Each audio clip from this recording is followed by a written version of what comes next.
యాకోబు తన భార్యలు, పిల్లలు మరియు ఆస్తితో లాబాను ఇంటి నుంచి బయలుదేరాడు. కానీ తన మనసులో ఒక భయం. గతంలో ఏశావును మోసం చేశాడు కాబట్టి అతను చంపేస్తాడేమోనని. ఈ భయంతో తన కుటుంబాన్ని 2 భాగాలుగా విడగొట్టి పంపాడు. తానొక్కడే మిగిలాడు. ఆ రాత్రి యాకోబు ప్రార్థనలో దేవుణ్ణి మొరపెట్టుకుంటూ ఉన్నాడు.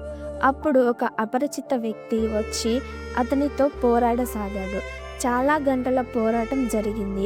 ఈయన సామాన్యుడు కాదు, దేవుడే అని యాకోబు గ్రహించి, నన్ను ఆశీర్వదించకపోతే నేను నిన్ను వదలను అని చెప్పాడు.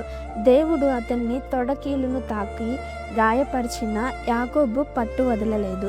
చివరికి దేవుడు అతనిని ఆశీర్వదించి, ఇక మీదట నీ పేరు యాకోబు కాదు, ఇశ్రాయేలు అని చెప్పాడు. ఇశ్రాయేలు అనగా దేవునితో పోరాడి గెలిచినవాడు.